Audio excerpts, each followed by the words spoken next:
I did a video the other week picking open this padlock. This is one I started making myself about 3 years ago. Solid brass padlock, this one. And inside here, you've got the levers from a Chubb Cruiser.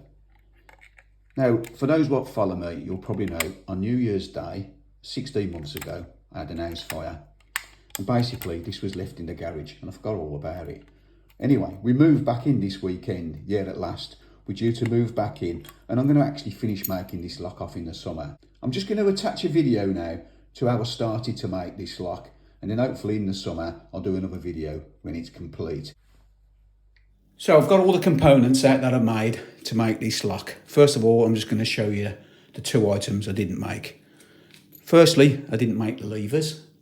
They was out of a Chubb Cruiser. So I didn't make the levers, put them out of the way, and I didn't make the keys. First of all, the shackle. I made the shackle and I made it out of this hexagon bar. So that's the shackle. Secondly, the front and back plate.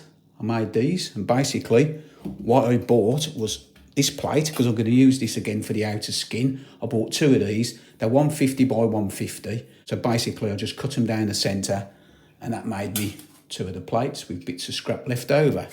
So that's the two plates. Now on the top of the plates, just to make them a little bit thicker, I've just put some scrap brass on. And obviously this one needs to go on the same. So that's the front and back plate.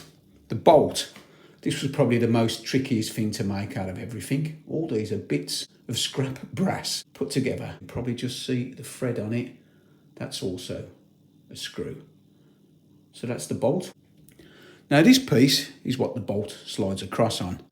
And a while back, I made a key for a lock out of that same plate. So that's the inside of the lock, made out of a plate off a trailer.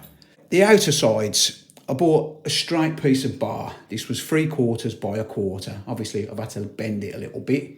I've also put a little bit at the top there, a bit of extra scrap brass, and shaped it for the shackle to go in. Levers only come up so far, and I didn't want to file this down to the correct height.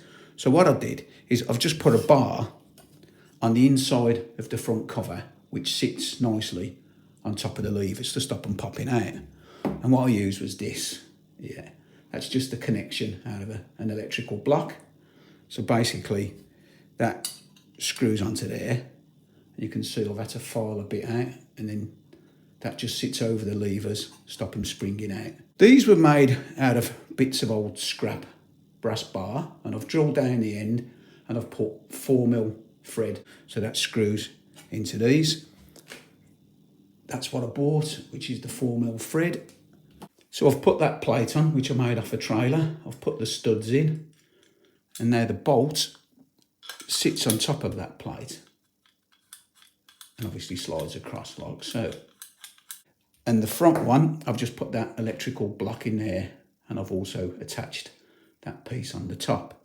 I've also made, but I'm going to make these again, I've also made two tiny little copper washers, but I'm going to actually make them out of brass, because I did say everything was going to be in brass. And that's because when the shackle goes in, there's a little bit of movement either side of the shackle. So I've put those copper washers in and it sits really tight.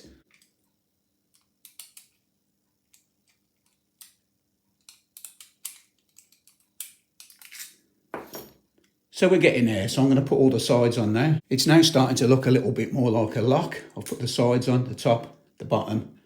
I've put all these screws in, just holding it in place, like I say. They're all going to be cut down, and that plate over there is going to be cut in half, and I'm going to make an identical back plate, which will fit over all that, so you won't see much in the way of screws. And then that's the front. So the front plate now just sits on top, like so. All that fits okay. I'm not quite happy with it, but when you put those copper washers in, it sits really tight. I have tried it, and I'll just show you what it looks like inside. For those that are interested, we are actually moving back home this weekend, and hopefully I'll get this lock finished.